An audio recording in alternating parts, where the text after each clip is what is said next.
9, 8, 7, 6, 5, 4, 3, 2, 1, 0. Women's Wrestling Talk, the #1 women's wrestling network on the planet.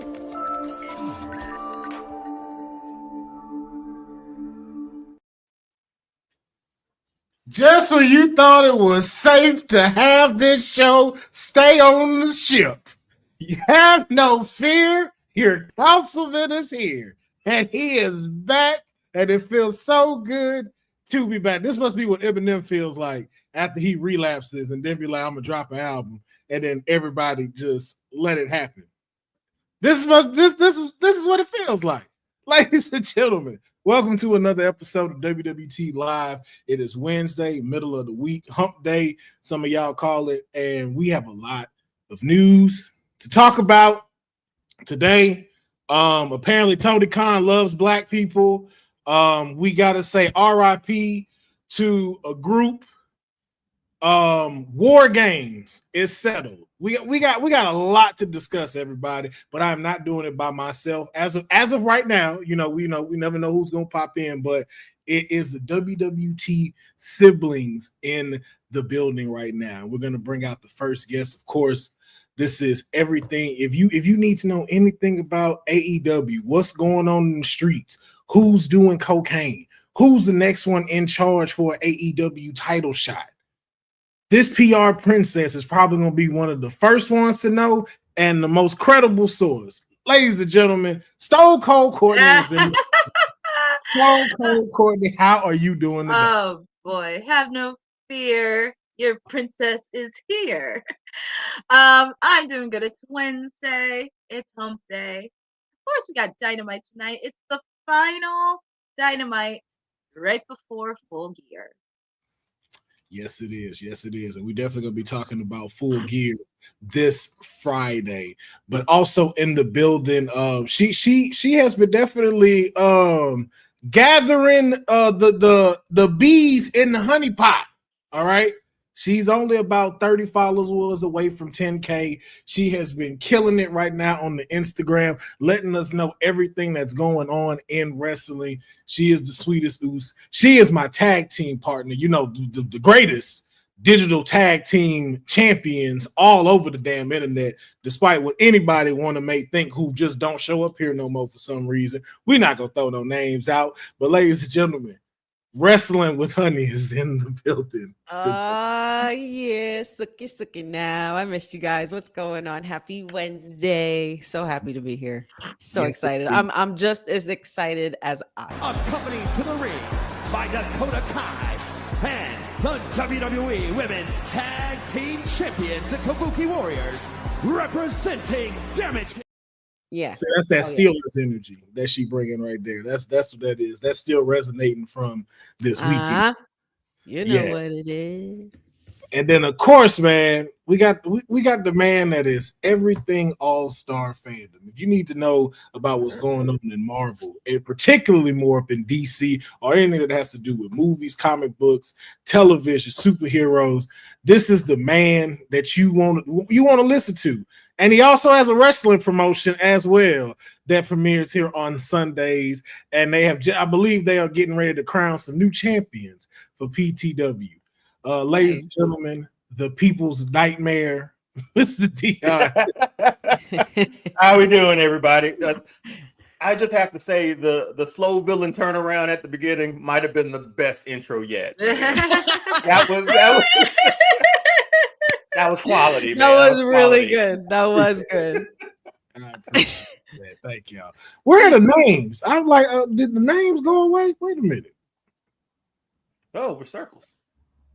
For some reason, I don't think they pop up the names no more. I'm like, where are our names? Oh, our handles. Yeah, that's true. Yeah, that's they're hidden in StreamYard is not StreamYarding right now. Like the branding or something, like they're hidden there somewhere. Yeah, but they're not showing like them. A tab. For some reason.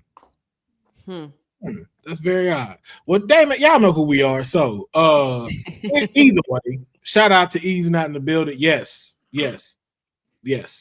Cocaine the wrestler, not not the drug. Oh man, Yes. they've been outrageous with those lately. Yes. It's crazy. It's crazy. I can't Okay. even. I can't. You know what? Keep going. Special little nobodies, what's going on, man? Glad to have you in here. Cousin Rod is also in the building. And of course, the sharpshooter herself, Cindy, is here. Yes. Woo. What the see, look at that. Already. No. You know what's in you. Oh, thank you, Cindy. Boza is in the building as well, and Eric Isaac. So we got a lot to talk about. Monday Night Raw. Oof. We saw some things. We saw some things. I saw a lot of things. We saw a lot of things. We saw a lot of things. A lot of things. We saw Rey Mysterio and Zelina Vega take on Chad Gable, Ivy Niles. Sure did. We saw an Intercontinental Championship match between Braun Breaker and Sheamus that came to a disappointing close for me, thanks to Mr. Ludwig Kaiser. Yes. It's next year, man. That match kind of actually went the way I thought it was gonna go. Yes, and it still keeps Sheamus strong if he ever tries to go after that title again, because we know that's been kind of like, the one he missed. Something on it. Yeah, the one that he's been. That's that one title. That one that's title. the only one he hasn't gotten. Not one once. title. Grand Slam champion. All you gotta do is get that belt. He's one title away. Yeah. And then shout out. This was mine for me. Shout out to Bronson Reed Monday. The win he was supposed to get at Crown Jewel, he got. Bronson Reed pinned Seth freaking Rollins. Yeah, man. Now we know some shenanigans was over there. That ain't his fault. All right. It's not his fault. It's not his fault. No. Seth knows better. You should have been paying attention to the match. Who turns their back on a bull in a China shop and you in the China shop? That is his fault. He's Seth freaking Rollins, though, man. He's Seth. I just want to know from y'all though, picking up a win from Seth freaking Rollins, like what does this do for Bronson Reed? I mean, it obviously it is a huge win, and it obviously tells us that he's definitely going to be the guy at some point, and he's going to be in his own, pretty much in his own era, or recreate his own era, making the big boy champions, which would be awesome. We haven't really seen like a big boy threat or big guy threat since, Brock Lesnar, and even I mean, I would consider Gunther that, but Gunther it's just like it's a different type of wave. With Bronson Reed, it gives off that energy that honestly, this was what he was supposed to be getting when he first moved to the main roster before they almost screwed that up. So I'm glad to see him doing his thing and getting his comeuppance and, getting that shine that they should have had on him since he, was one of the breakout stars in NXT. That's huge on Rollins, man. That's crazy on Rollins. But basically, like you said, Councilman, they're pretty much giving him the Crown Jewel win that he did not get at Crown Jewel, technically. So and they beat Mr. Monday Night. And The Rock has been on his back ever since he, came back. At least this time with Triple H under the helm. He's basically a monster. Like his intro video or his entrance video is him terrorizing the city, for goodness sakes. Like, that's what I enjoy the most about Bronson Reed, because it's just complete destruction wherever he goes. And to get that win over Rollins, like you said, the one that he's supposed to get, sort of solidifies him as being like, okay, I can see him in a War Games now. I could see him before, but like, hands down. But right now, for that, like he's been one of like the breakout stars on Raw for like when he put Ricochet out. So how long has that been? Like that's been that's about 8 months? Yeah. So something like that. And then he's breaking cars with Braun Breaker. So not Braun Breaker. Ricochet was fairly recent, but he came back from AEW when I'm trying to think of the timeline when. Yeah, well these little few months they had with him have done a lot for his career, more than when he was even there, or before he got released. So they reestablished him as a monster. He beat Seth Rollins. It obviously we see where it's gonna try to lead for storyline purposes. I really hope not. He looks like family already. I'm saying. So Courtney, let me ask you, with him picking this win over Seth Rollins, if we're in a race with the OG bloodline and the Temu bloodline, after this victory, where does this put the Temu bloodline headed to War Games? And I'm shaking my hands on purpose. My hands. I think with Bronson Reed, it does make him a little bit more dangerous because you have Jacob and Bronson Reed on the same team. That's pretty scary. And also the OG bloodline, I don't know who they're going to get for number 5, but you better get somebody good, especially manhandling Jacob, but also manhandling Bronson Reed. And also for him to get a win over a former world champion, that is huge. So I don't know what's going to happen on SmackDown. I would not be shocked if Seth even invaded SmackDown. Seth or somebody invade SmackDown. I would not be shocked if he did that, because this is really going to take a lot of twists and turns on getting the 5th member leading up to War Games. Now, I do have a question I want to pose, and I posed, I've posed it to y'all, so I want to pose it out there. But I do want to get into these comments real quick. Special little note by saying big back energy. Yes, big backery is what you said last 2 weeks ago. Big backery. Big backery. Yes. And the Councilman was going to start. He got it because he's on the Temu bloodline. I'm not on the Temu bloodline. Just because I support Bronson Reed does not mean I support that asshole faction. I don't know. I have questions. Is she in better than Temu? Which one's better? No. See. I won't try to remember she said this. Because when Nia joined, I ain't gonna give you no leeway. When Nia joins the Temu bloodline, I don't want to hear nothing. I'm gonna be mad. Nothing. I'm gonna be mad. But you know what? That might happen. It might happen. Yep. Who knows? If Rocky is pulling the strings, he is on the he is. Seat, which we know we feel like I've been saying this for a while now. Long time. Yeah. I'm not letting it go. I refuse. I don't care if Bronson Reed is involved. I honestly don't know how this. I mean, I understand what they're doing with Bronson Reed. I understand what they're doing. They're giving him that formula, and with him being if he's a part of this Temu bloodline, if he makes himself affiliated with them, or if he aligns himself, I couldn't say that right, aligns himself with the Temu bloodline for War Games, that's going to be a huge problem for the OTC. That's going to be a very huge problem. But then again, I also wonder and question, I mean, this is just something that was just put together. You have prior to Bronson Reed, both of these groups were formed based on loyalty and respect and chemistry.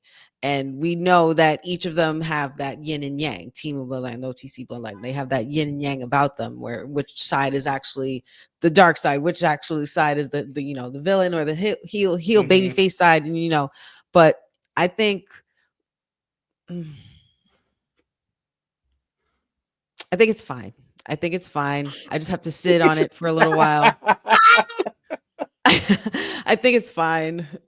I'm just going to sit back and shut up, because usually if I get ahead of myself, I end up eating my words later on, because I did that a year ago, talking all this shit about CM Punk is never coming back, even though they were chanting his name throughout the whole War Games and then he showed up.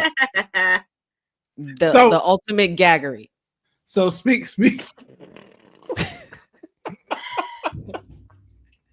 Oh, man. My bad. You know what? You're not. Forgive me. I'm sorry. I just got back. My bad. Let me get my mind out the gutter. I'm so sorry. Bronson Reed is part of Temu bloodline. Something else great happened on Monday, and that was that segment with the Wyatt Six. Ooh, that we got, yes. that amazing promo from Bo Dallas, where he pretty much channeled Bray Wyatt, and I don't know what to make of it. I just can't wait to see more. The Final Testament versus Wyatt Six is War Games is going to be absolutely sick. So can I ask, because I've been promoting that this should happen. How do y'all feel now that you're seeing it happen? How are y'all feeling about this current feud between the two of them? the Wyatt Six in the Final Testament. I'm ready for it. I'm ready for the I'm chaos. ready. Take I'm ready my for War money Games. now. Like this is exactly what I'm sorry to interrupt, Courtney. This is what I feel like Final Testament needed. Mm-hmm. And this is also what Wyatt Six kind of not really so much needed more than Final Testament, but they both needed it equally in each other just to balance that, to see who's the real madhouse, who's the real king of, the mad king.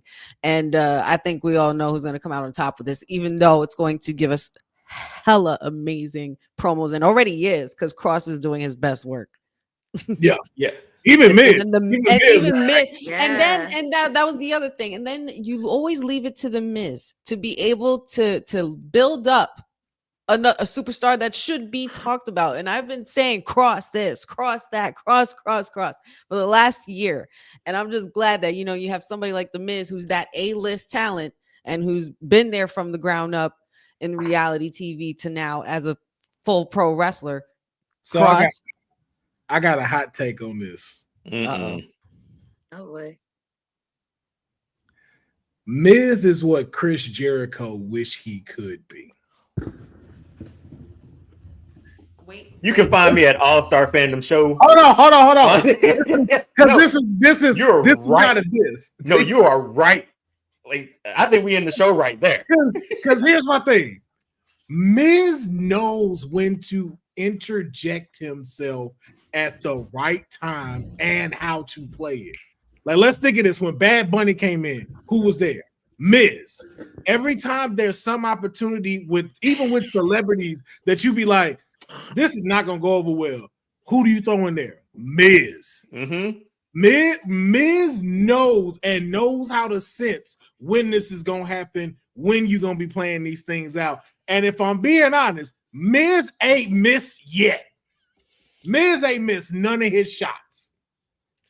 They always stick him with the celebrity. He always knocks it out the park. Anytime you pair him up with somebody that need a push, it's just that little bit of a hump. If they just can't get it, you just can't get it. But even he made Damian Sandow hold baby tag team titles and made him more relevant than he's ever been in his whole career. That was primetime Damian Sandow, and they gave him Money in the Bank. Sure did. Yo. That's so crazy because that all actually happened. It's facts. That makes so much sense, man. No, it's at this stage in Chris Jericho's career, and like Miz, you would think he'd have the capability of doing what Miz is doing. But which is why I wish Jericho was a free agent and we got Jericho versus Miz for a vacated Intercontinental title, and Miz wins and finally beats his shit. Oh, he is right there, isn't he? Right there. All he got to do is beat it, and he beats you. Like 8 times? 8, 9? Mm-hmm. 9. Oh. Yikes. That was a mouthful right there. Shout out to the Miz, though, man. Like, he's started from the Miz bottom. holds it down. I give all my props to the Miz. I have all respect for the Miz. Love it. I couldn't stand him as a heel, which is how I knew he was doing his job right. And I'm like, you know what? I'm gonna love this man later. I'm gonna love this man later. When he 20 years later, watching Miz and Mrs. I will say, when he first came on, I couldn't stand him. And the funny part about it is when Chris Jericho came back and when they had that debate, Chris Jericho called Miz a Chris Jericho wannabe. And I really thought the moment they were going to have a promo together, because I kept saying, it's going to happen. It's going to happen. They're going to face off. They're going to have a match. And that didn't happen. Remember, Miz's gear started looking like Jericho's when he went to the short trunk. So they mirrored each other really well. And every time Miz just had that little edge. Just always had that little edge. Jericho always made himself more simple because he was a rock star too. That's the one thing Miz didn't have. Like, Jericho is commercially, but commercially, like, Miz was like, yo, if we're gonna package something that we know we got to put out like that, Miz did it. Miz effing did it. So, and I just love the fact that he's like interjected himself into this Final Testament thing, because that's how I know it's like they're finally getting it. Karrion Kross is finally getting the shot that he needs. Yeah. Yes. I'm absolutely. His position will be like next WrestleMania, because we know he was in the tables match last year, right? Or was it a tables match? I think it was with the Pride. It was against the Pride, but I don't know if it was a tables match. Was it? But it was like a hardcore match. Yeah, so street fight. To see where Philly street fight. Yeah, I'm anxious to see where he'll be after this feud with the Wyatt Six too, because they just felt like they went together. Like that's peanut butter and jelly. I feel like the madness should just go on. Yeah, like it just never ending, like even longer, and stretch it out even more than they did Seth and Bronson Reed. I would be so here for that. We could get to Mania with this story. I'm not. Yeah. We could get to Mania, and then give us a match. And not for nothing, I remember a point in time. Remember when it was Daniel Bryan on SmackDown and AJ Styles, and they were going for the title, and Miz was came out, and he had done a promo complaining about how he was like, after everything I've done, you two seem to always somehow overshadow my opportunities. And he's like, I don't care if you win, and I don't care if you win, I got next. And I'm like, you know what, Miz? You goddamn right. You goddamn right. You told Daniel Bryan talking smack, like that was classic Miz. Like, you don't want this. It's a hell of a promo, man. Like, bro, don't talk down on me. Good at it. I be here. Don't ever come at me like that. Like, so good, bro. So good. He's future Hall of Famer, hands down. Yes, no doubt. Yes, he is. But I'm not sure how we got to Miz. Yeah. Oh, because Jericho and Raw, Jericho, and the Raw recap. But let's get into the big news of Raw. Oh yes, War games. Like games are set. Game set match, baby. Take my money. We have the women's war game match. I don't know who the team leaders are, but I'm going to assume that it is Team Liv, which consists of our champion Liv Morgan, Raquel Rodriguez, Nia Jax, Candice LeRae. Shout out to Candice LeRae for getting this line. Got in there. Yeah. And my client, the princess, Miss Tiffany Stratton. And then on the other team, I'm going to call it Team Bianca and Team Jade. I'm really just, I feel like they're the ones that are the anchor in this. It could be Team Mommy though. It could, but I feel like because of how it happened and she came in last. True. I feel like she didn't assemble the team. I feel like they assembled the team. Yeah. Oh yeah. So, yeah. What do they call them? The big what? Big three. Well, we call them the big three with her, Naomi, Jade, and Bianca. So big two. Well, this is the big five. This team, big five.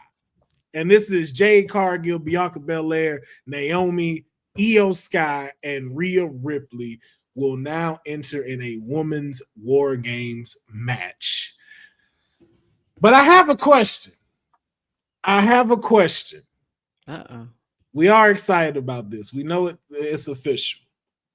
But I got to ask y'all, which one do we want I more? knew you. Oh, I thought the same thing. Which one will go harder at Survivor Series? Oh man. Same thing. Well, nobody's yes. I don't know. All I know is that I am totally in full councilman form when either of these matches come on, and when I say that, I mean this. It's Councilman Pharaoh of Strattonville with his Parisiac constituents.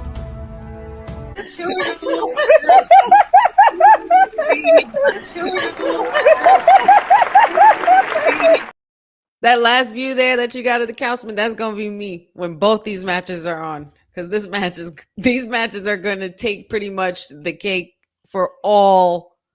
Like the whole weekend, no matter what. So I'm saying, which one do you think would give the better match? The main roster War Games, or if it was the NXT War Games? Which one would be the all right, I got a solution. Let's get 3 rings, 3 cages, and put them all in there. Yeah, put them all in there. Yeah, all in it. It'll be like But I want to know which one would give the better performance. I think the vets will still do their job, man. EO's just itching to jump off of it again. But man, she's one of the queen of war games. I can't. It's hard to root against her. I understand because there's a few like I mean, damn it. Well,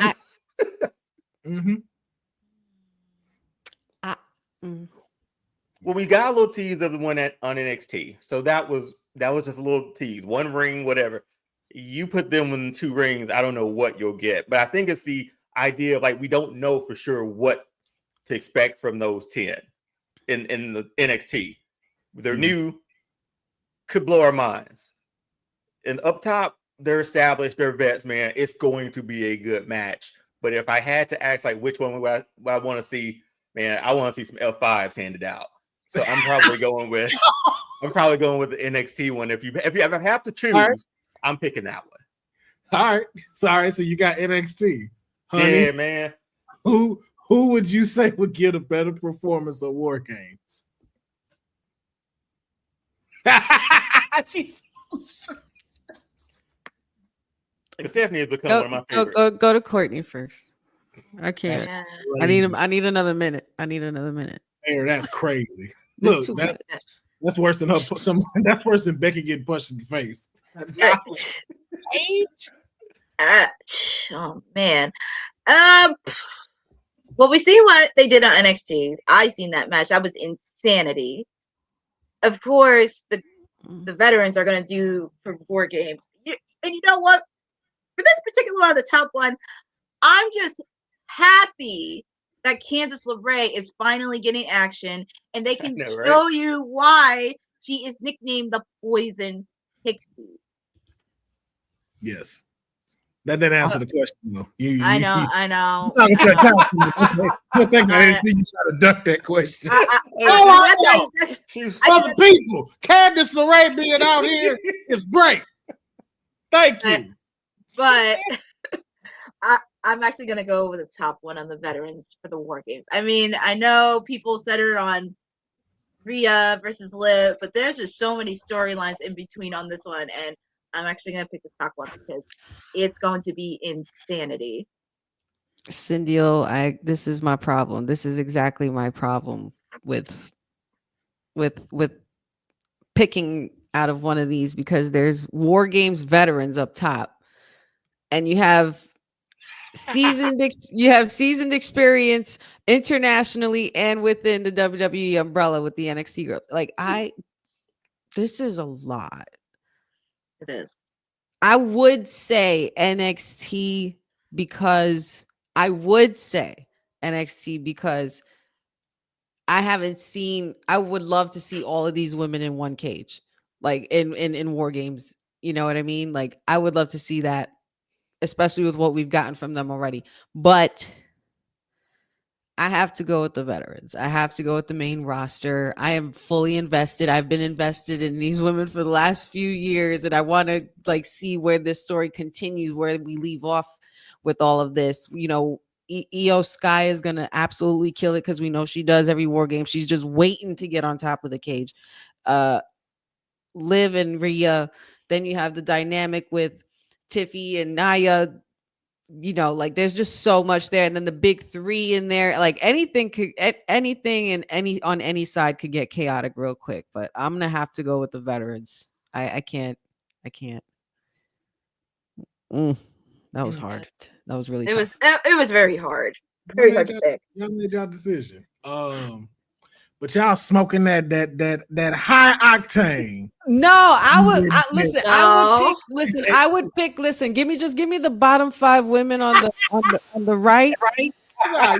You made your pick. With Roxanne.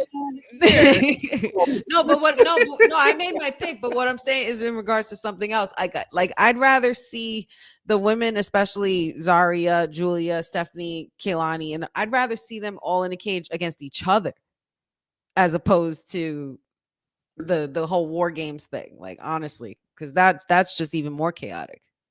Here's why this NXT would deliver so much more, and y'all know why it would.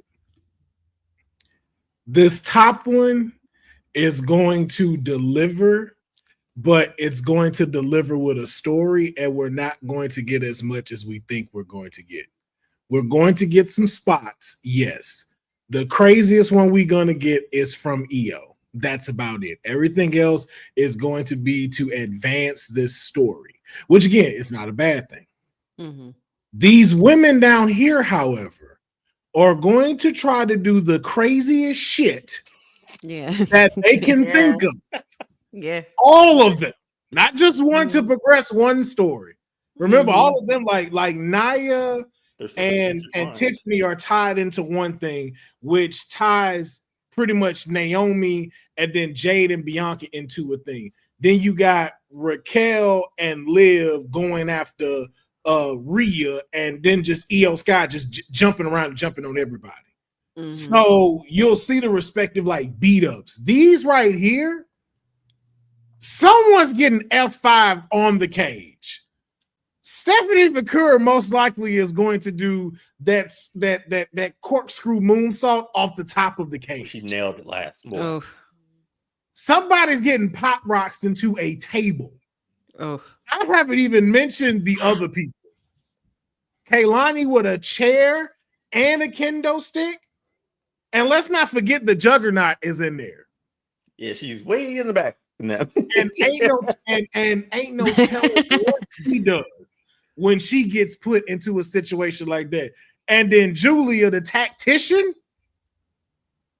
I'm just saying, like, you're going to like, this is class. We always go back to the classic black and gold. Like, this is going to give you that when they look for the NXT North American Championship, that ladder match. Oh my God. Yes. Velveteen, Adam Cole, Ricochet.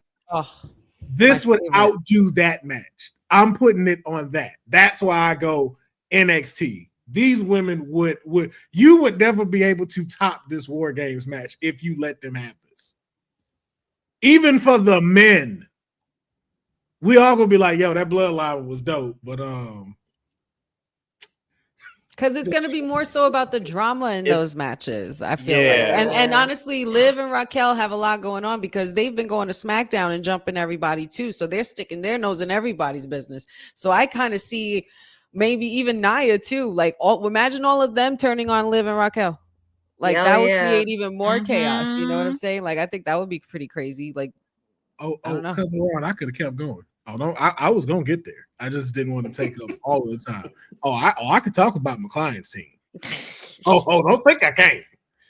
Don't think I can't. Don't think Fallon Henley and Fatal Influence ain't finna be some beast in there beating the crap out of people. You mean Toxic Attraction? Team Toxic Attraction? Is that what you mean? Because that's exactly what I see in my brain, and I'm just like, they just basically took the whole. I mean, it's Team Pop Rocks. If we if we're gonna do anything, like you see who in the front of the picture. Yeah, she's the only one that matters. And I think, I think in the spirit of the show, we're talking about 20 women here. Mm-hmm. Like who could be in the War Games match? Usually past years, we saw that coming. We sort of knew who those 5. We sort of saw this year a little bit too. But the fact that we can pick and choose and mix and match now is a wild. That shows you how deep that roster is and how deep that NXT women's roster is on the way up. Because that's them in a few years on that top panel. Yep. You're true. Definitely. That's basically them in the future. Mm-hmm. And I'm here for it. I love it. Either way, it's a great hashtag women's wrestling. Yes. Women's wrestling. All right, let's get into this NXT. Oh boy. Yes. Yes. We saw a lot. We saw some qualifier matches for Deadline coming up. We saw that the cameraman needs a raise by all means necessary. It's the hard cam, man. It's just sitting there. Hey, nah, man. Nah, that camera moves, son. That camera was moving. That camera person needs a raise ASAP. Okay. You know what? Do a documentary on that camera person. We need behind where they just think to get these shots from. Oh my God, they was killing it last night.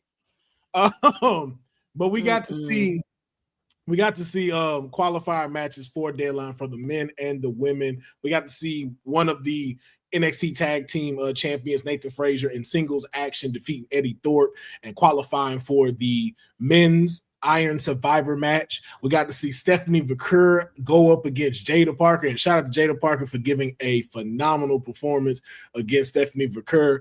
And selling. Just doing so great. For someone that's from level up and only really been doing this maybe a little probably less than a year, if I'm being honest, because Jada Parker was not sitting here like that a couple of months ago, and now it's just showing like why she is supposed to be that. Shout out to Lola Vice as well for interfering and continuing to progress that rivalry. Like I said, I think that's going to be one of the top rivalries of NXT when the year is out. I cannot wait for the next stipulation match that they have. We had the NXT North American champion in action, Tony D'Angelo, defeating Brooks Jensen. You're right. This is what we let Oba for. This is what we let Oba lose for. Come on. Exactly. Zarya as well has qualified for the women's Iron Survivors match. And then something real dope. We got Fallon Henley issuing an open challenge next week. Now, before we talk about of course the big news that happened, I want to get y'all opinions on who do you think will answer the call next week to the open challenge. Now, I know it ended with Tatum Paxley holding the title after some chaos between all the women coming out in the division. Even to, I would have to agree to Mayor's point, Nikita definitely gets my vote for Hater of the Year. But she's definitely getting up there. But I want to get y'all thoughts. Who do you think should challenge Fallon Henley for the title? Courtney, let's start with you. There's a lot of challengers for Fallon Henley. So many. I would pick. I know she's on Deadline. I know she's doing in Deadline, but if she wasn't, I would pick Sol Ruca to kind of challenge her if she didn't do Deadline, because I feel like that would be an interesting match. And because Honey got me being a Sol Ruca fan, and I've seen some of her matches, I feel like she would be a really future contender for her. Mm-hmm. She's the bomb diggity. All right, Honey. All right, I'm gonna say one serious pick and then one like out of the blue. Okay. My serious pick is Lash Legend. Ooh. Oh yeah. That's my serious pick. I need more Lash Legend in my life. I really do. So yeah, Lash Legend for my serious pick, and for my out of the blue pick, I'm just gonna say for shits and giggles, and you want to bring back some, good days of old in women's wrestling. Why not somebody on like a more legendary caliber? Maybe say like a Mickie James or something, like if she could still go, if she still wanted to go, like just for one more. She does have a Legends deal with WWE. I mean, I feel like that would be a pretty cool surprise, but that's my out of the blue pick. I find that funny. I think that's actually a great idea. Yeah. Right. Yeah, I don't know why. I would like to see that. Yeah, I don't know why, but Mickie James is in the honey pot realm. Like it's in the air. I could sense it.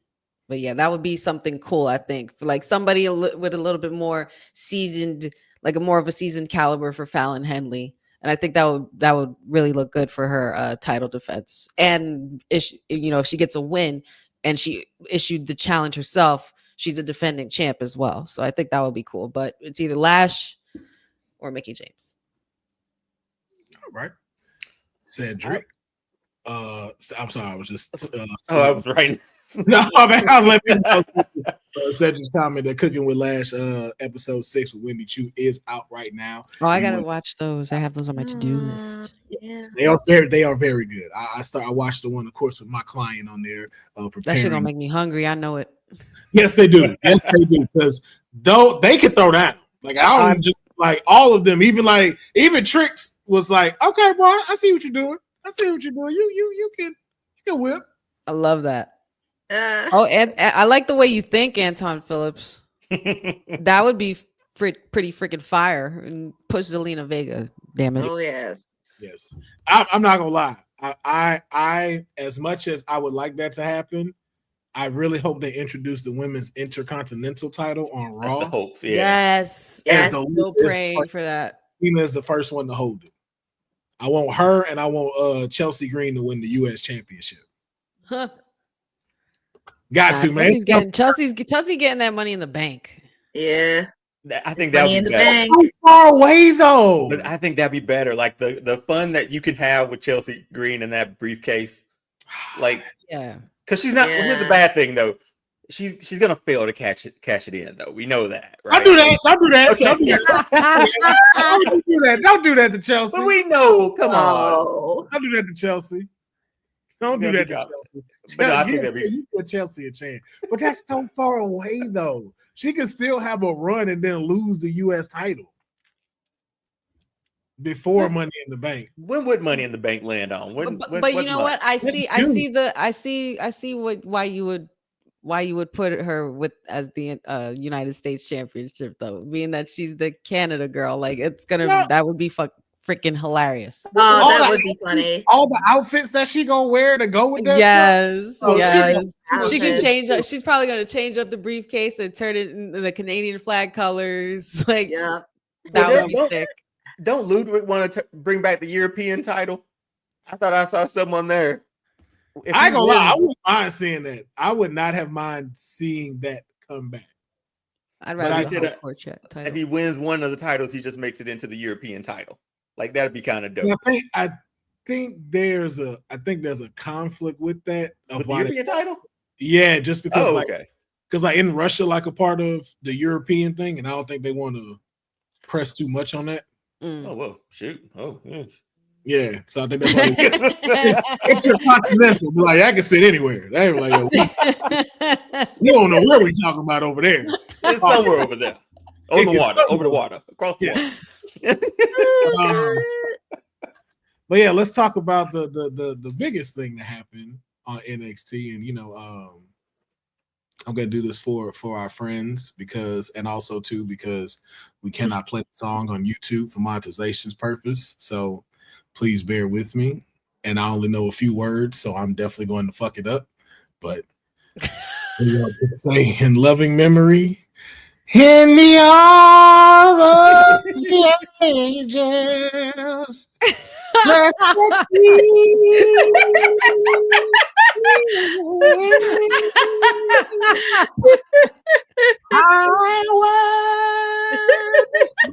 was lost, but now I'm found.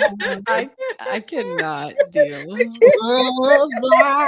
Finish strong, Will. Finish strong. But now I see.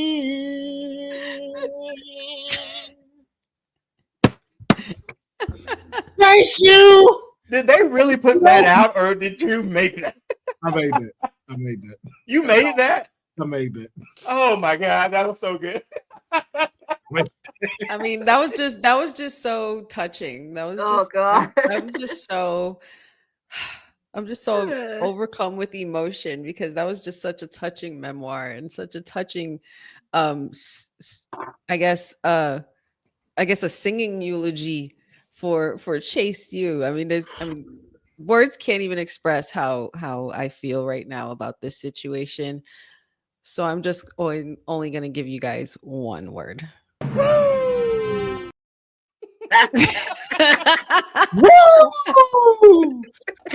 So for those For those that do not know, there was a number one contenders match for Trick Williams' title, and it was between Ridge Holland and Andre Chase of Chase U. Whoever was the winner will face Trick Williams at deadline. But there was another stipulation that was thrown in by Ridge Holland. Ridge Holland said if he defeated Andre Chase, then Chase U would be no more. And wouldn't you know it? Wow. I told you how to know the word. What's so funny is that I was thinking the same exact thing the whole time, and I'm like, wait, how do we get to Amazing Grace? I didn't know the word. All I knew was the arms of the angel. I went with the first one. I'm done. Go ahead, continue. I'm sorry. That was just funny. But yeah, and unfortunately, Andre Chase came up short, and Chase U is now forced to close its doors. Nope, not even a community college. Chase U is not even community. CCC? Triple C? No, Triple C is going on, man.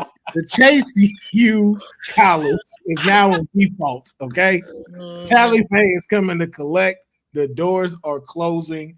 I just want to get y'all opinion, though, for two questions. One, how do you feel about Ridge Holland now being the number one contender for the championship? And how do you feel about now Chase U having to close its doors? Dion, I'll start with you because I still don't understand the Ridge Holland push, man. I'm not getting it. Like, we don't like him already. Is it just like we're supposed to just hate him now? Like he's ending Chase U, a fan favorite amongst the people in NXT, the fans across NXT, and now he's the number one contenders for Trick's title. And I'm like, at this point, he looks like he's gonna win it because this push is full on for him. And I have not been feeling him for a long time or this run for him. Chase U got a way better, longer run than expected, I think. Like, that was one hell of a run for NXT group. But I'm anxious to see what they do next after that. But yeah, fan favorite with who? The people who wear the shirts in the crowd.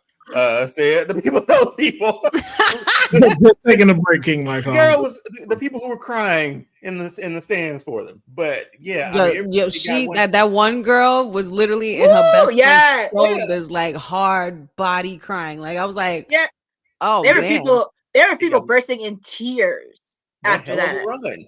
So, but then the whole Ridge Holland thing, man, it's not my favorite thing that's going on in NXT. But we talked about it before.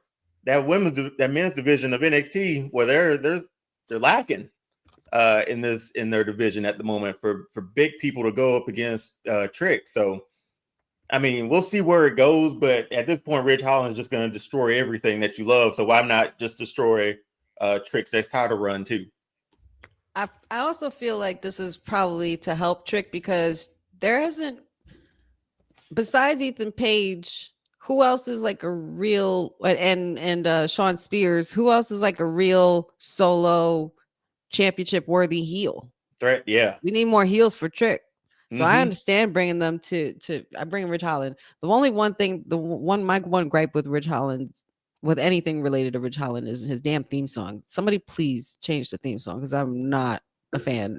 It's just I don't know. Noticed it.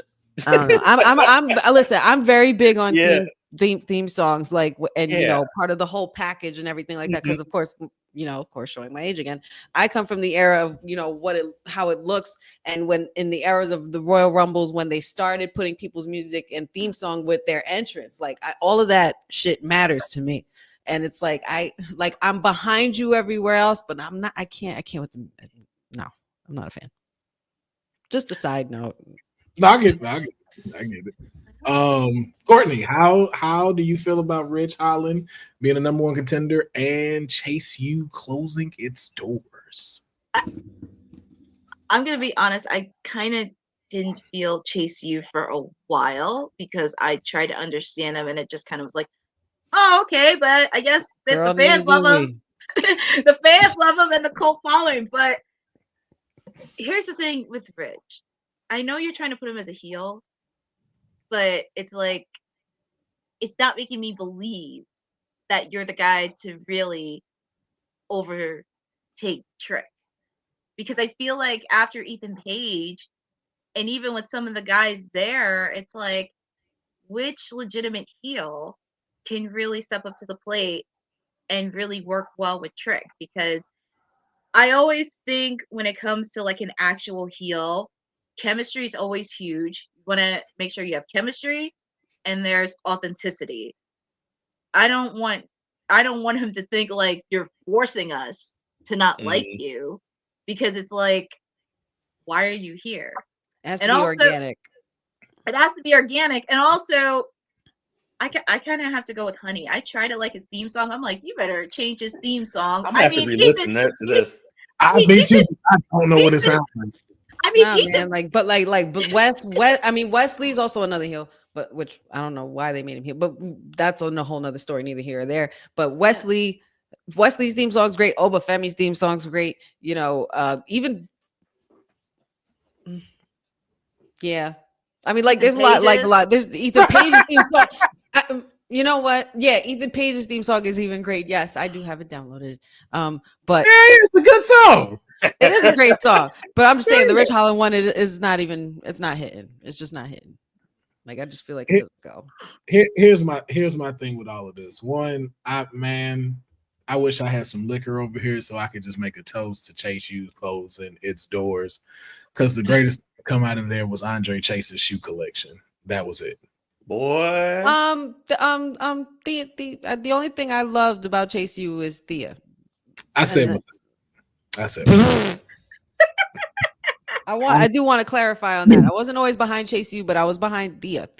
I love Thea. I just need something different for her, though. I'm behind with the Chase U. After this is over, I'm behind, because now she can showcase what she can be rather than just their prop, which was really what was holding them together, was her.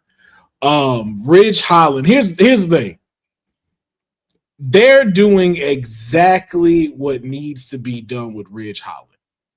And these are domino pieces that are going to work out in favor for all of them. Yeah. It was fire, man. It was fire. It's fire. Here's the thing. Y'all don't care about him now. Bless you. And this is how you know it's true. Sorry. Thank you. This is the perfect setup where everybody wins. The reason why they're doing this with Ridge is because they want you to feel how you feel right now. Because when he goes in and Trick beats him, because we know Ridge is not going to win. Trick has to beat him because, one, Ridge has already gotten to this run of things we didn't like seeing. How he's destroyed Chase U, how he beat Andre Chase in that ambulance match, how he dismantled everybody at Chase U. We have yet to see him have an obstacle thrown at him. And the same thing for Trick Williams. It's like, yo, what is his next thing? What's going to happen with this? So we have to see him stop someone else in their tracks that's a villain, and then watch him spiral down. And then that gives that more to the rest of the men's roster. So now you got an unstable Ridge Holland going up against Lexus King, going up against the rest of the Metaphor people.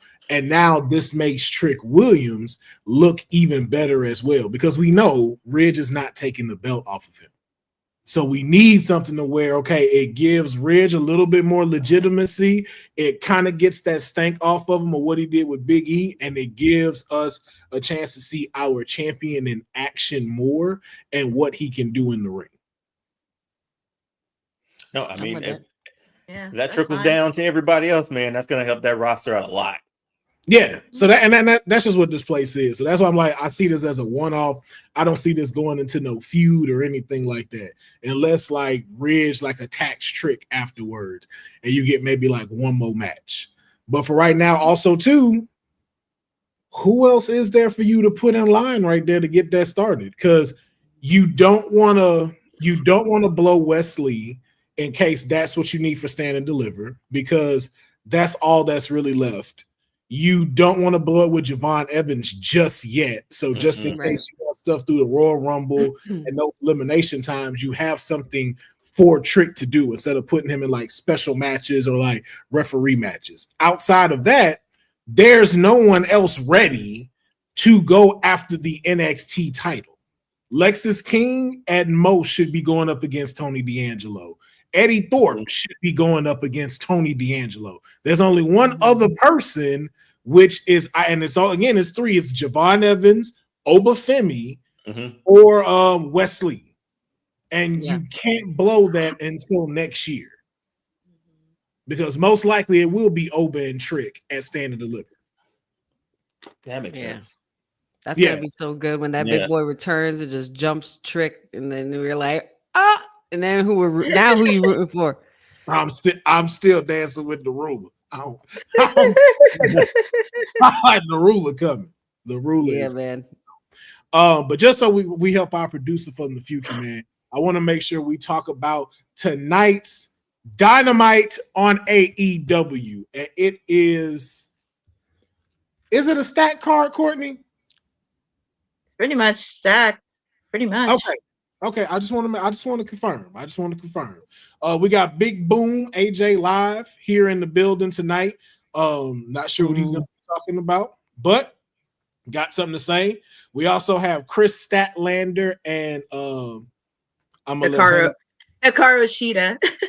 What Courtney said, that lady is going to be taking on Chris Statlander tonight, hopefully giving her a little bit more of an edge and get prepared for Mercedes Moné at Full Gear coming up this weekend. We also got a all-star 8-man tag match. Will Ospreay, Powerhouse Hobb, Ricochet, and Mark Davis will be taking on Konosuke Takeshita. Wait, what happened?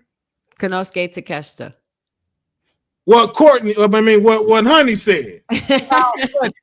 Lance Archer and a returning Brian Cage will be in action tonight. I feel like that's going to be one of the top matches. We also got Mr. Darby Allin, a.k.a. Brokefoot, taking on the AEW Trio champion Claudio Castagnoli going on up in here. Oh, sorry. We're going to get to that just in a little bit. And then we also got Courtney's client, Orange Cassidy, in the building, taking on Wheeler Yuta tonight as well. And we have some stars from CMLL, coming to AEW. I bet to get ready for what we'll be talking about later on in the show as well. And then the contract signing of the GOAT, Chris Jericho, and Tomohiro Ishii. What Courtney said. It's the signing tonight for the title going down tonight. I'm gonna ask Courtney, because she is our resident AEW expert, what match are you looking forward to tonight, and what story do you feel needs some attention before going into Full Gear? Oh man, I'm looking forward to seeing OC and Wheeler Yuta, because a lot of people don't know him and Chuck Taylor trained Wheeler Yuta. And also he called him a pawn a couple weeks ago. So that is also going to be a little bit of fraction. Of course, we know Mox is going to be in the building, and there's going to be chaos throughout that match. There's going to be chaos. There's going to be shenanigans leading up to that match. I'm also looking forward to that all-star tag team match. I'm so happy to see Powerhouse Hobbs' third match back since his injury. So I love seeing Powerhouse Hobbs. And also it does continue the build up between Will Ospreay, Kyle Fletcher into Full Gear this weekend, because that match is going to be fire between those two. And also, of course, Chris Statlander and Hikaru Shida, because that really, and I would not be shocked if Mercedes interfered in that match in particular, because she's got her biggest challenge against Chris Statlander this weekend. Yes, she does. And if you are watching AEW's Dynamite tonight, why not watch along with Stone Cold Courtney and the rest of the community here at the AEW Dynamite watch along tonight? And make sure if you're tuning in, stay for the post show, so y'all can discuss what y'all just saw, discuss what happened, come up with some dope questions and dope conversation for the post show, so we can also use as content, and also talk about this Friday when we talk about Full Gear and give our predictions of who will be walking out as the winners. So that and more coming up, especially after WWT Live. So I do got to ask this question, and we are going to get into some more AEW news, but I know we only got 30 minutes, so I want to kind of breeze through a few of these quickly.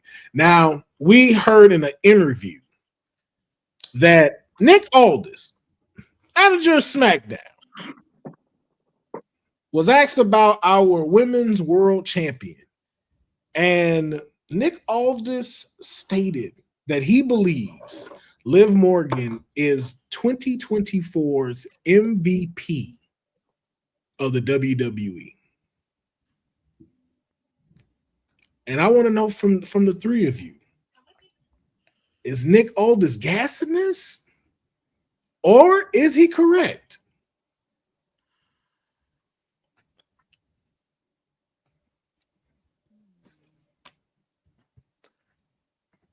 This has been, we've talked a lot about Liv Morgan over the last few months. But a whole year. Well, yeah, exactly. Well, God, it is November, isn't it? But it is November. We even talked about how saying, I guess when I joined the crew, but now we care about her. We brought that up too. Everything she's doing has been great. She's found her character. She's found who she is. She's had a hell of a title run. And I mean, I've enjoyed her feud with Rhea. She might be the MVP this year, man. Every show, always there. Social media quality content from the shows and stuff like that. Stuff you can continue to. Yeah, man. I mean, I'm trying to go through my head right now as I talk through it, but I'm not pulling anybody else. I mean, Dirty Dom will always be, an MVP, but for this year, I think she carried her own, man. She carried her weight. And I would have to agree. I believe this mid Morgan, and I said it a couple of months ago, even when she beat Rhea at SummerSlam for the title again. I even then I was like, this mid Morgan conversation needs to stop. There were a lot of times where even when she was on the Riot Squad, where I could see in her that she definitely could be a breakout star. She struggled with it a little bit going into her own, as Liv Morgan and everything like that. But ever since aligning herself with the Judgment Day and this Dirty Dom and being part of the hottest stories of the year and creating one of the hottest rivalries between you and Rhea Ripley and creating some crazy moments. She's had moments. Hello, she's kissed Dominic Mysterio 2 different times on screen on camera. She's pretty much the man stealing, title taking, hell raising, whatever it is, the moniker that she uses, which I really love that she did. And she needs to keep going with that and stick with it and use it every damn time. She's not, but she needs to. I think, yeah, I would have to agree with Nick Aldis. She is definitely an MVP favorite of the year. Solo, as far as a solo act, for sure, I would give Nia Jax a really good runner up for it. But I understand why Liv, because she's the hottest thing going right now as far as the socials and what's trending and everything like that, and her appearances and everything like that. So yeah, I agree with Nick Aldis. Courtney, your thoughts? People can say whatever they want about Liv Morgan, but she put the work in. She put a lot of work in this past whole year. When she had this revenge tour for years, and after she put the revenge tour in, and then after she beat Becky Lynch, it was like, wow, she really did it. And she's part of the hottest storylines where she put the work in. And even when she got so emotional after she won at Crown Jewel, where she talked about the arrest that she had a couple years ago, and just seeing where she is now, that's pretty much huge. And also, not just in the ring, but also not just social. I mean, she was appearing on red carpet events with Martin Lawrence. She posted that on social. So she's doing everything that she can. And for me, she truly has been an MVP. She really stepped up to the plate and has improved a lot. And also, I'm happy she has promos. Her promo skills are really starting to improve a bit, and that makes me happy to see her stand out. Is definitely having not just ring work, but also having charisma and promo work as well. Yeah, the hot girl you love to hate. Yeah, but she's hot. and you can't help but hate it, like not hate it, you know. And I also feel like there's a lot of growth in her wrestling ability too. There has been lots of growth in her wrestling ability because she had posted videos. You know, there were certain things, if you watch her while she's with Riot Squad, there were still some things that she could have, you know, was hesitant on, or things that you could tell that she wasn't in her full form. Now she's so freaking comfortable.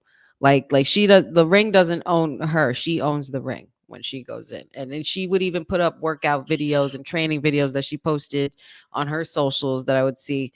And she's doing new moves, new maneuvers, learning new locks, learning new things. She's just constantly growing her craft. I think that's very important. And a lot of people, of course, aren't going to get that because we don't always see what goes on behind the camera. But you can see it in the ring too. She's more confident. The work clearly shows. It clearly shows. Like you said, she owns it. Mm-hmm. Yep. So, Councilman. So for he's gonna disagree. I feel it. Come on. I feel it. Oh shit. He brought out the Finkel mic. We got the Finkel mic. So for all y'all out here that's stating that she is not the MVP, I would have to say that y'all are on that narcotic. And and shout out to the comedian CT is dope. One of his lines. Yes, I agree with my siblings here, the panelists as well. Let's just think about this. Let's just take a second and really think about it. When 2024 ends, what are the top rivalries in wrestling? Judgment Day, Bloodline. Those are the top rivalries of 2024. No question, no doubt about it. This woman, not only, let's just look at the first of 2024, came back at the Royal Rumble from an injury, was the second to last person, could have won and had to lose. And then came back, defeated Becky Lynch for the title. Let's not forget that Queen and King and Queen of the Ring became World Heavyweight Champion. Let's even look at how we can even say needle pusher. With her being involved into the Judgment Day, Dominic Mysterio got a #1 contenders match for the title. Damian Priest is still relevant. And JD McDonough and Finn Balor are tag team champions. Yes. And Carlito's there. Carlito, because why is there a random match with them and the War Raiders on Monday Night Raw? I know, right? Facing the champions.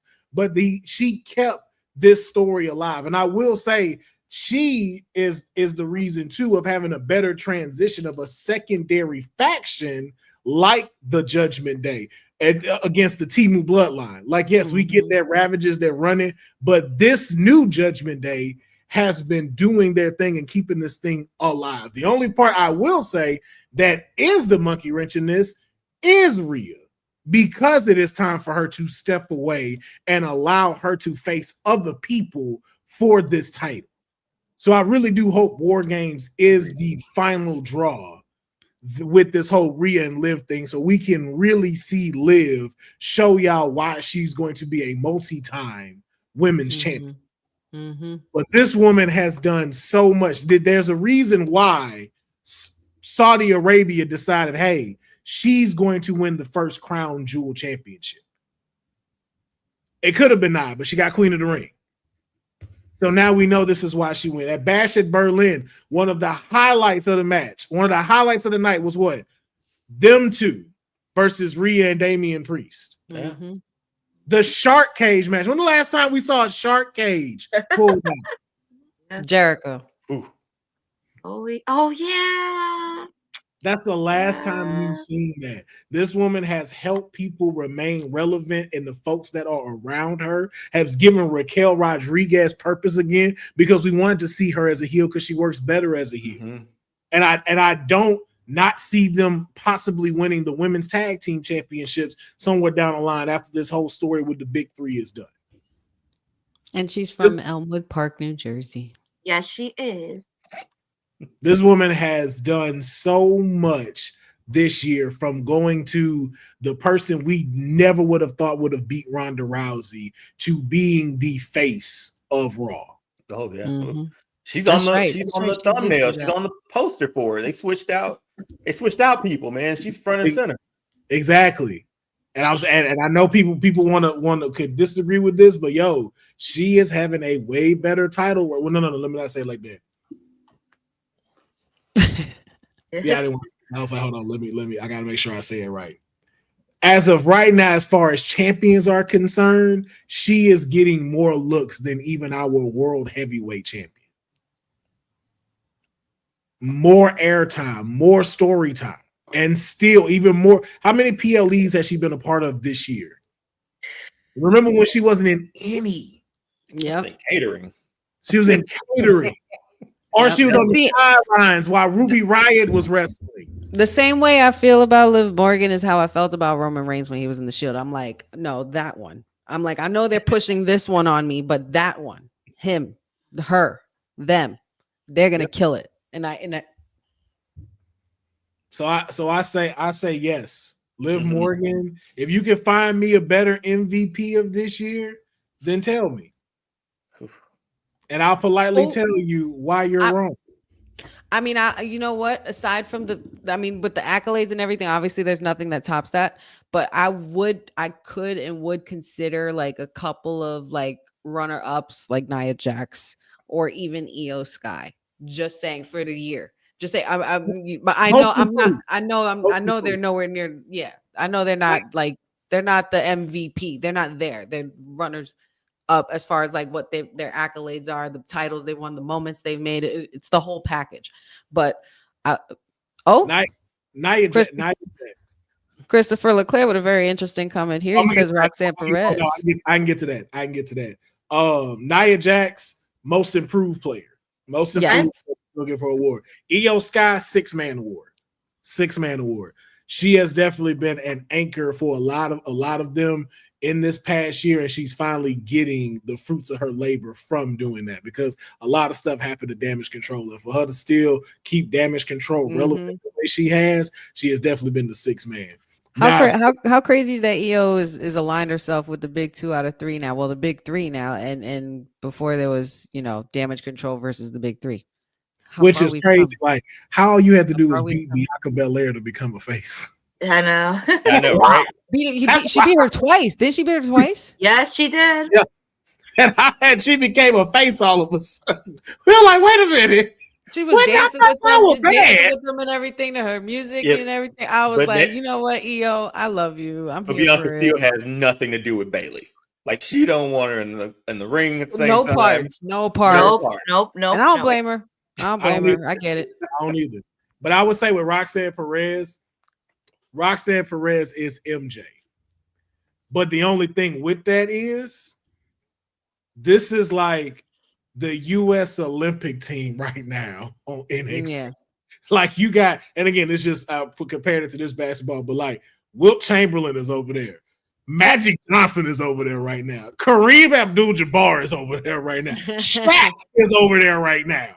Like, you got all the hottest NBA players on NXT right now. So that's why I wouldn't say she's MVP of this year, but I would definitely say that, like, that's the MVP show. I would definitely have that debate with anybody that the MVP show of 2024 is NXT. Oh, yeah. Oh, no doubt. Yeah. I don't think there's any doubt about that. Yeah. So a quick one as well, because I know we only got a few more minutes. Dion's gonna love this. I saw it on the rundown. It's been 8 years. 8 years since we saw the match that we all wanted: Brock Lesnar versus Goldberg. 2 minutes and 35 seconds. That's all you needed. That's not counting entrances. So yeah. What? This How amazing was this moment? I mean, Brock Lesnar ran through people. Was this before or after the streak? This was after the streak. He broke the streak, right? Yeah, this is after he broke the streak. So in how much time, Will? What you say? 2 minutes and 35 seconds. 35 seconds. Man. We saw spear, jackhammer, win. That's all we ever needed from Goldberg. We needed nothing else from Goldberg. Not a 20-minute match, not a Broadway, nothing. I want pyro. I want smoke out of his nose. I want spear, jackhammer, count to 3, raise the title. This is how we should have gotten Goldberg in his first run with WWE. But they should have done it that way, but they tried to put him in 20-minute matches. Man, Goldberg's never had a match that long. Yeah. So honey, why you feel a way about this moment?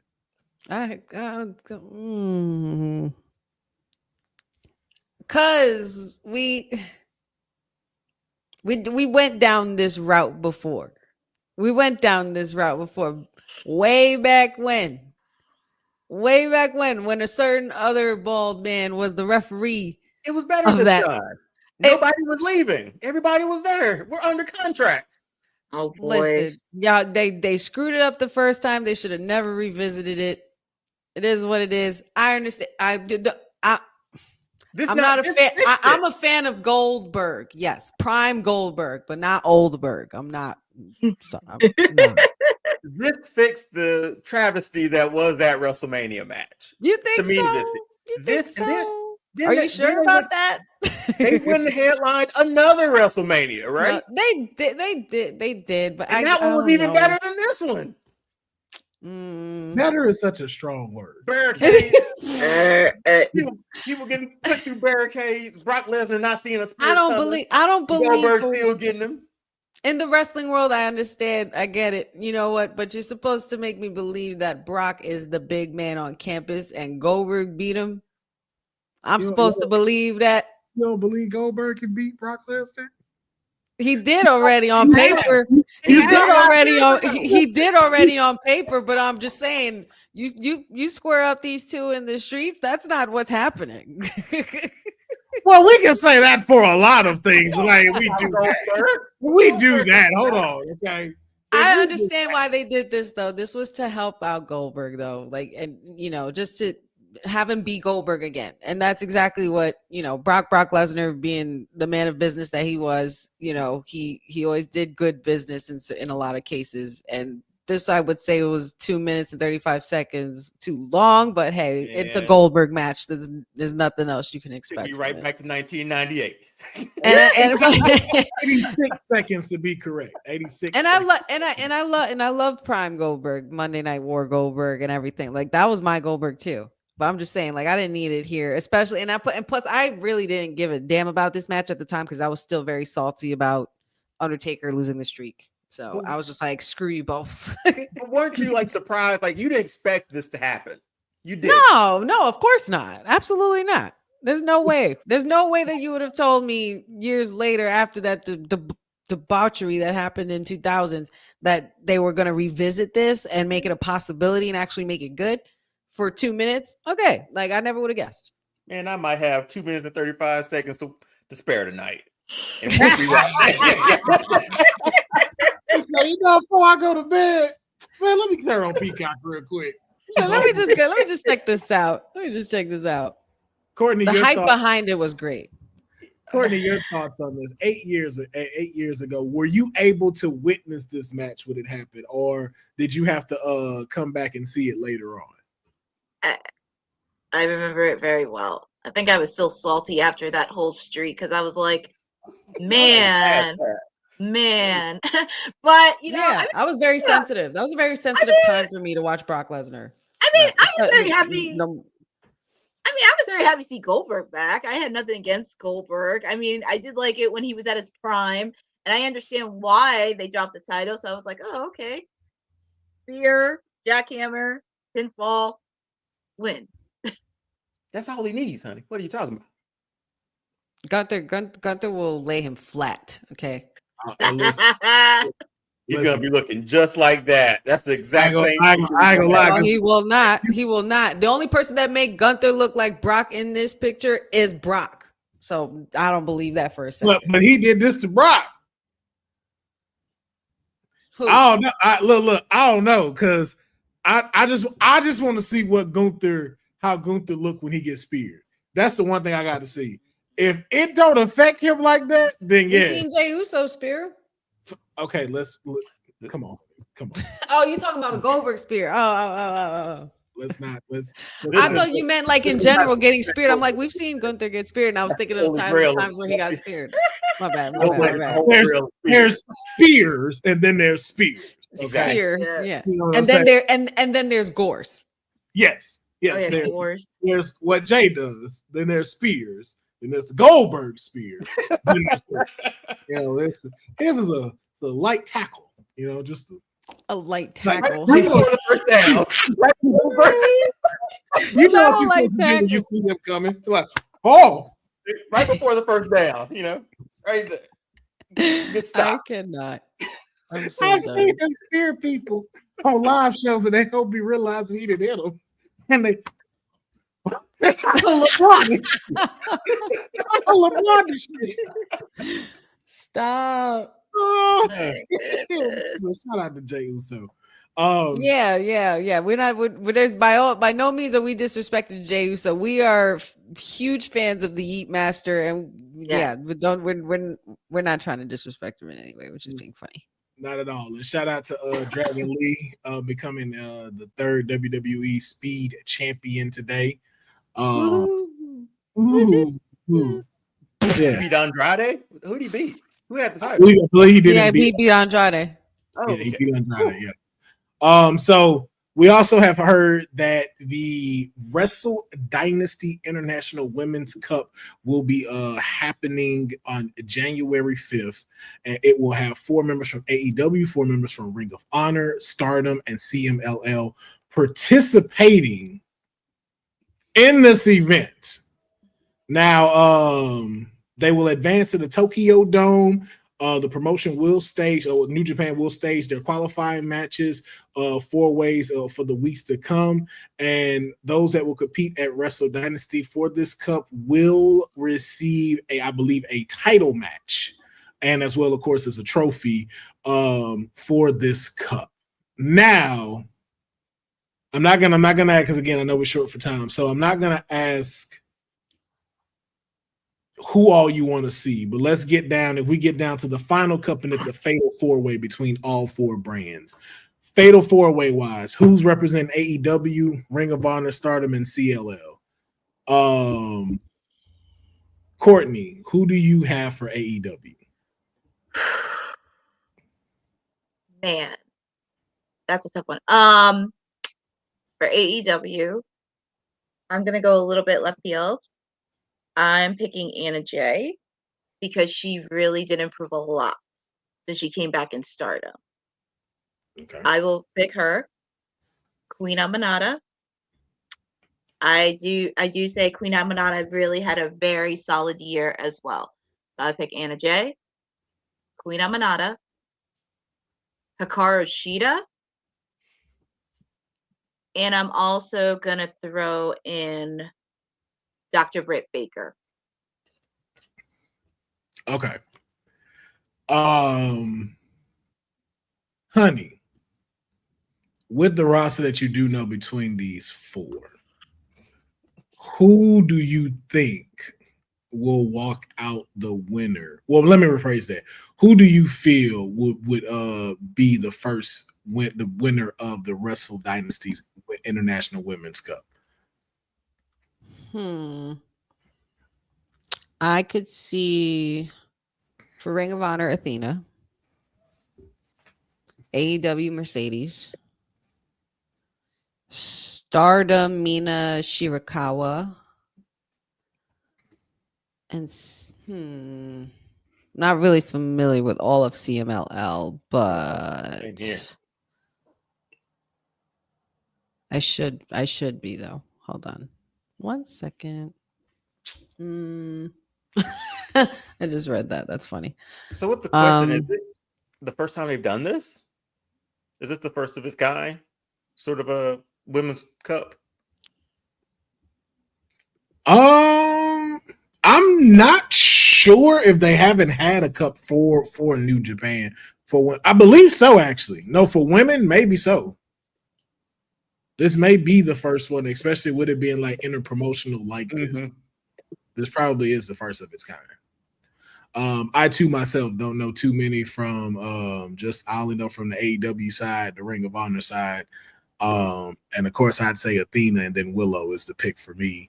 CMLL don't have the person no more that I did know because she's WWE right now. And then same thing for Stardom. They both grabbed the only two people I knew from those, and they with WWE now. But we shall see who will be crowned in this cup. Hold on. Isn't Tessa Blanchard on CMLL? Well, that's I don't know if she's signed. I don't know if she's signed. I know she's been in. I don't know if she's signed to them though. Okay, so then I don't know who I'd pick for them. Okay, yeah. So we'll keep it moving. We'll keep it pushing. Shout out to Jay Cargill. Jay Cargill just signed with Paradigm Sports Group again. Just always great to see a black woman continue success, making moves, especially getting ready for the road to WrestleMania. So shout out to Jay Cargill getting signed and getting that extra bag and that paper for being such an incredible talent. So on the bullshit news,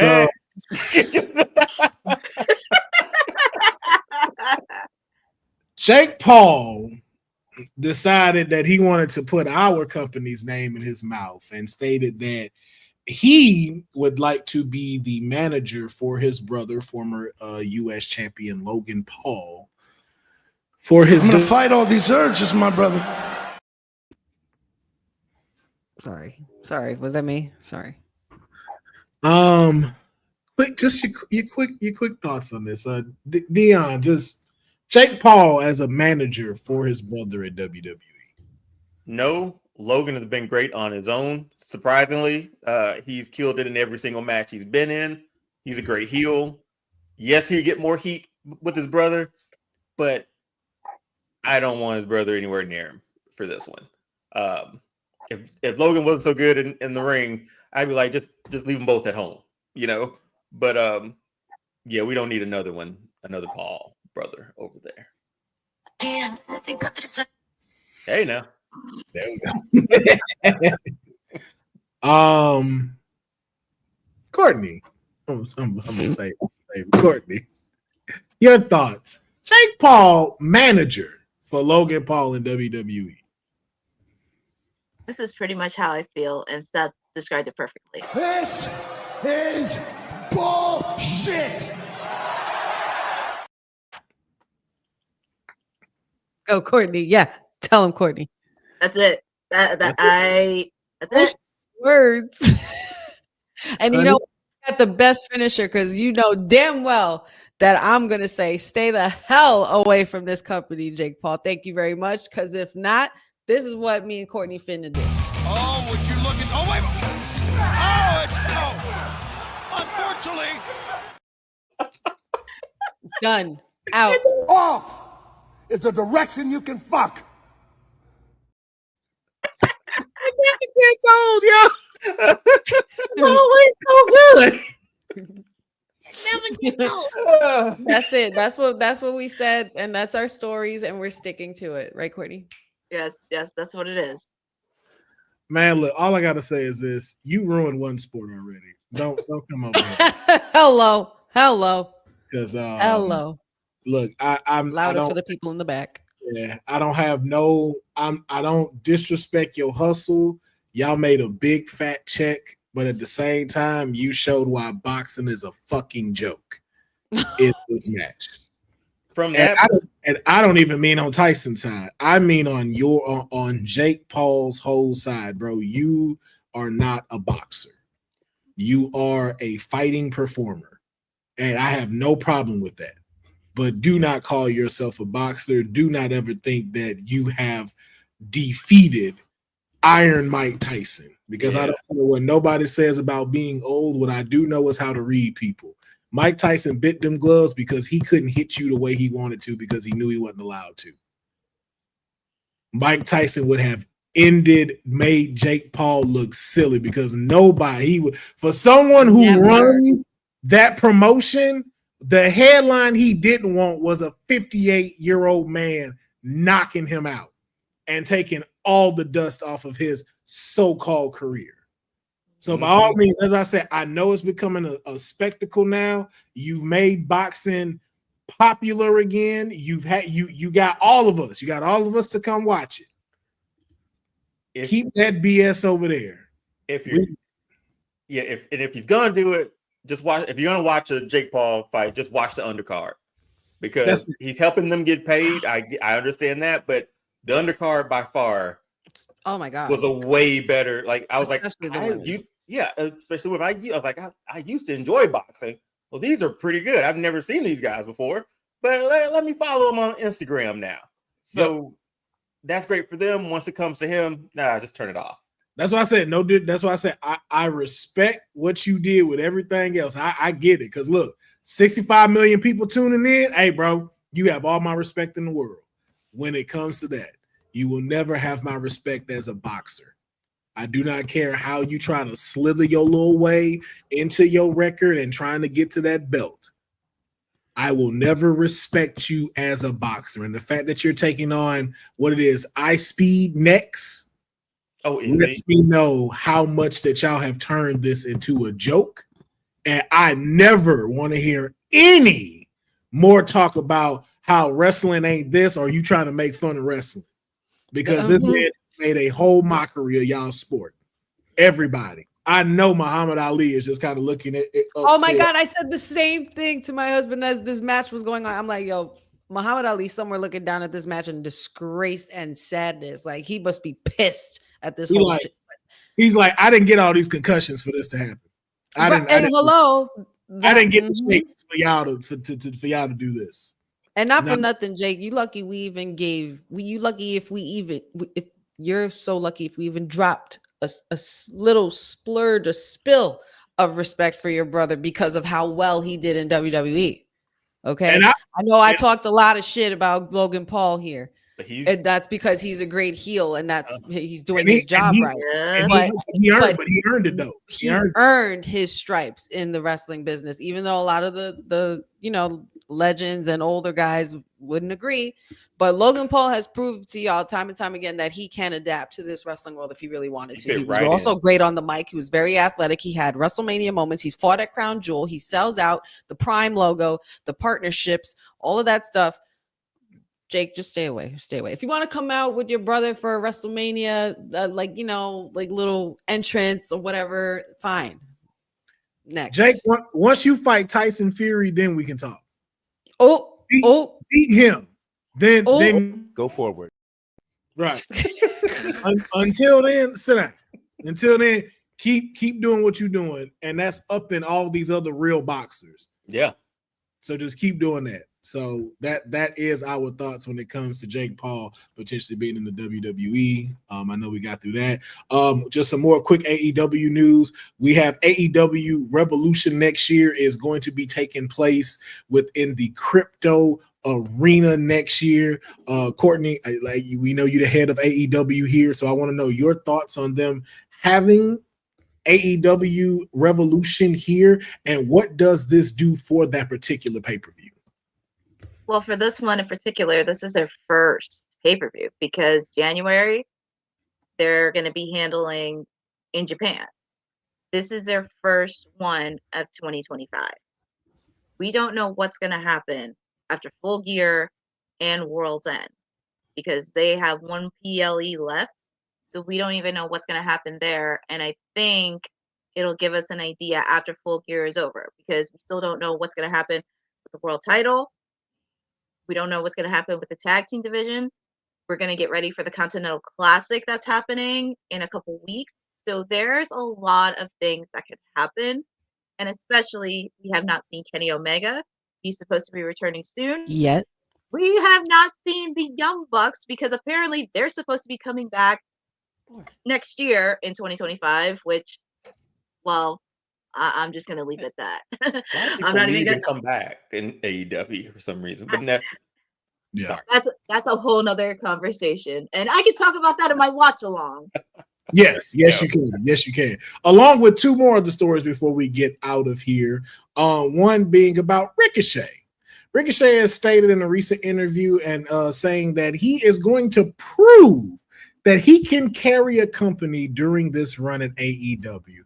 And I just got one question for y'all. Does this look right to y'all? Yes or no? No. Ricochet and what is it with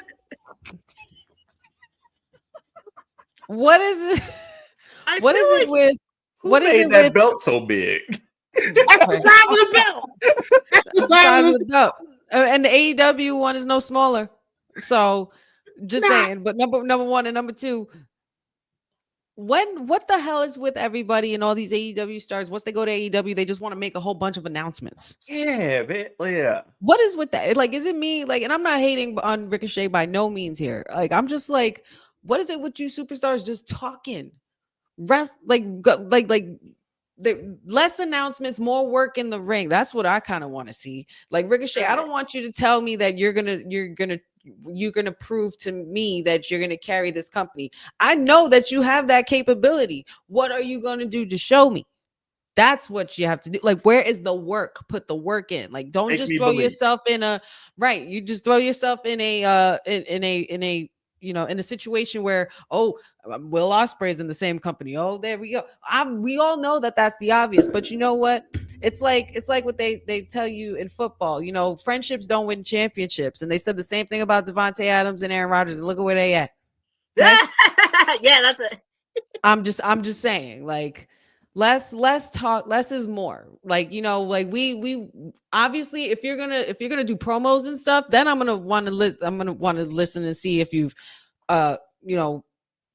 brushed up on the mic skills, because that's the one problem that we've all tended to have with Ricochet as far as like his work, like his wrestling work. But his in-ring ability is no problem, his charisma is no problem, fine. But when you get on that mic, it's just a problem. Like, it's just not good. And that tells me that you should just do less of that and do more of what you were doing when you first came into WWE, and just flash us with that flair and those amazing moves that you can pull off, and just do that. And just constantly do that and run through the whole roster if you need to. But you can't just tell me that you're going to prove to the fans, or me, because I am one of them, the fans, that you can carry a company. You need to make sure you prove that to yourself without even saying that to any of us. Just saying. But anyway, I'm gonna say is this: if none of you AEW people that keep saying this stuff, just follow what Swerve did. If you can't mimic what Swerve did, just stop talking, because he didn't do none of that.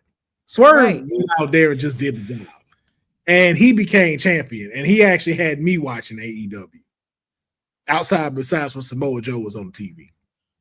Just do that. Yeah, don't tell me, show me. Yeah, because no one, including me, thought that man was going to be a world heavyweight champion.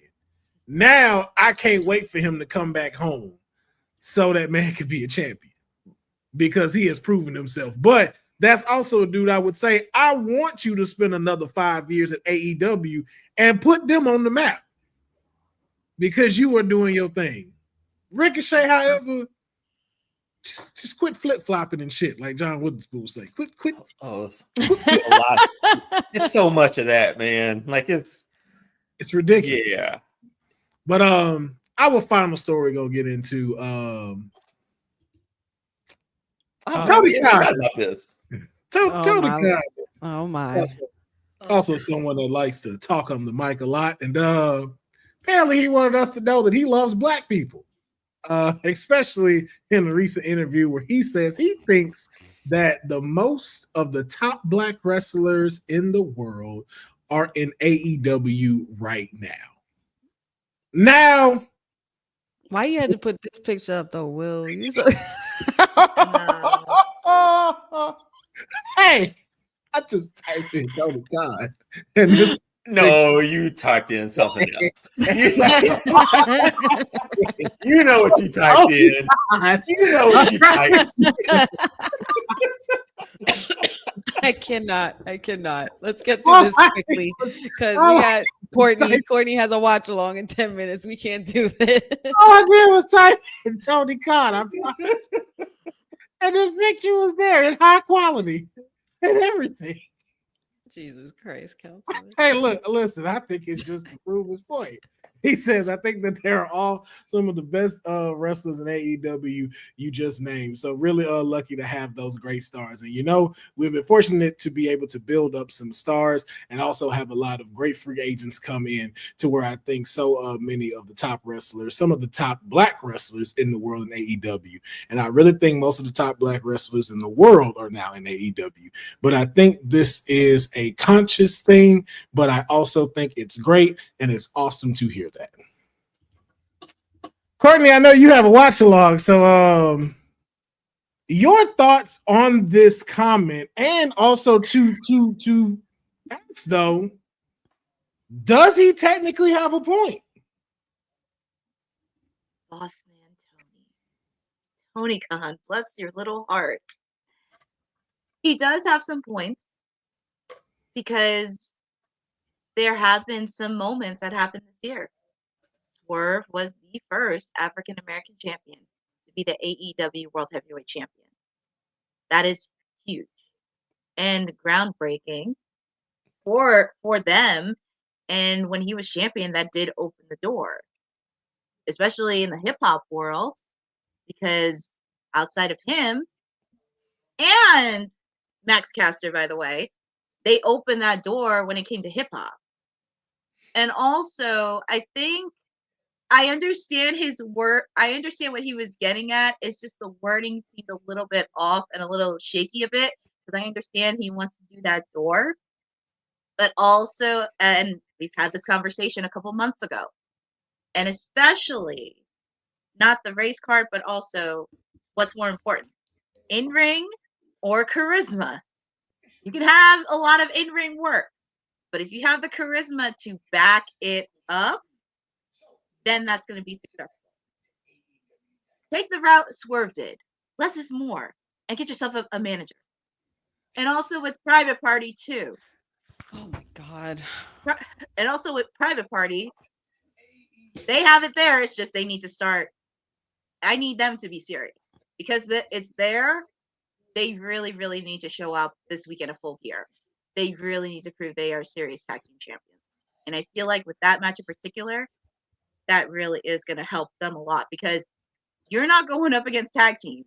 You're going up against upcoming in the Outrunners. You're going up against House of Black. You're also going against my clients, the former tag team champions, the Acclaim. So this is really an opportunity for them to really step up to the plate and really lead the charge in that division. But I'll be explaining a lot more of that in my watch along. I'm sorry, really quick. MVP on AEW socials. MVP has announced that he has an announcement tonight. What is with all these freaking announcements? What? But go ahead, proceed. Actually, I was done, but I'll talk more about that in my watch along. I just want to. Dion, your quick thoughts. I mean, I don't know. Oh my God. Look, I mean, is this for him to say that, and then we look across the other way, like that picture we just showed of like the big three, like three alone in that I mean, I don't think that's what you say. If you're Tony Khan, you know what I mean? Like it just from I want to get my words right. Correctly. I feel like he looks up the news in WWE and see what's going on with that, and then tries to counteract it to make himself the polar opposite. I don't know. Maybe because there have been talks that Triple H doesn't use a lot of black talent on roster, but I'm looking at like what we've seen so far. I mean, Trick Williams is a champion on NXT. You got Obafemi. Like we can name names who we see regularly Evans, and the big weekly. Three. Yeah, who we see weekly. So for him to say that, I think I don't know, maybe he passed one of his pay-per-view posters one day, looked up and was like, it's not that diverse. You know what I mean? So I need to do something about this. And just because I pictured it and he'll walk it. I saw that, as you say, I saw the whole thing. Because I'm not gonna lie, I've looked at a lot of them too, and I'm thinking to myself, like, man, it's not that diverse over there, at least from promotional material. Like, I don't even think there's a presence in that. So I think he could have worded it better than that. I don't know if he even had to say it or we cared if he said it or not. He made it an issue more than I think the issue is that it's an actual issue in AEW. So, but I don't watch enough to know, but I see promotional material enough to be like, Yeah. I say you have some top black stars in the world because you do have Keith Lee, you have Swerve Strickland, you have Powerhouse Hobbs, you have the longest reigning Ring of Honor Women's Champion Athena. You have Mercedes Moné, the highest paid women's wrestler in the world. As you said, I think it's there. I just think it's not something you need to bring up. Yeah. I think it's just something, hey, I think you have a lot more you should be focused on and should be throwing out instead of just saying, hey, we got blacks, right? Just so basically, Tony Khan, what we're saying is just shut the fuck up.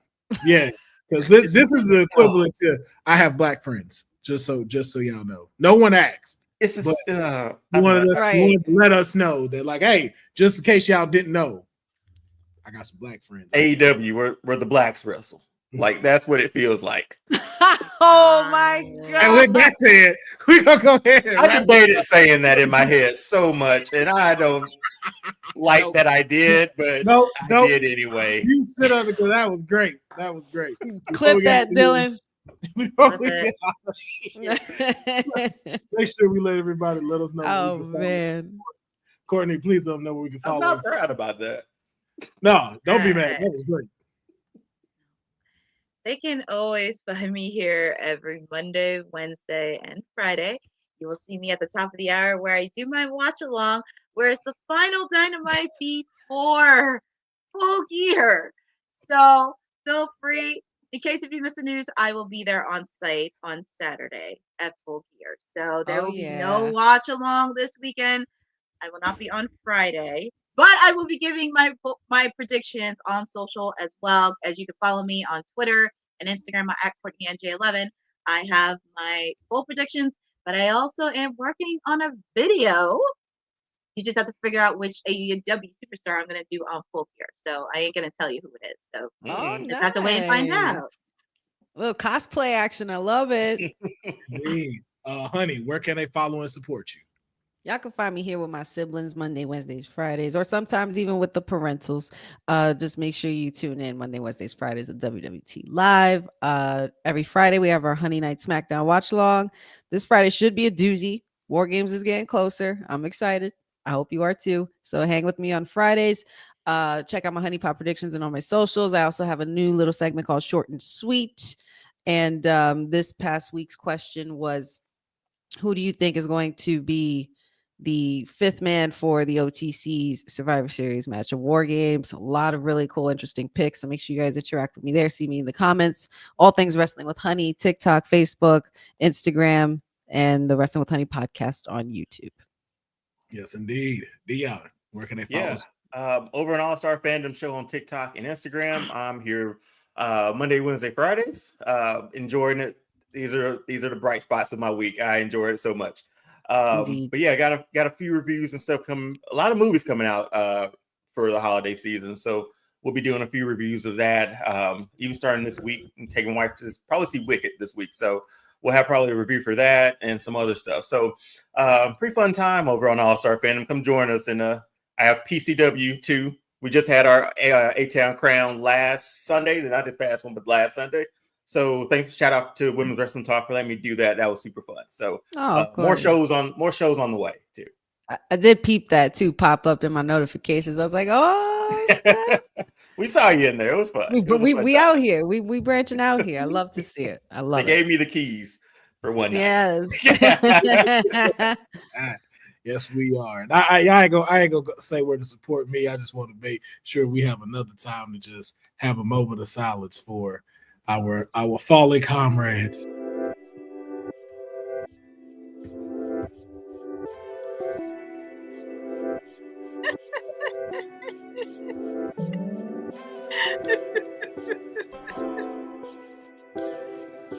The music is killing me. Oh my god.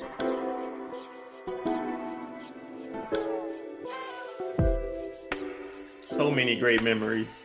So many great memories. Thank you, Chase U, for being as mid as you possibly could be. Come on, man.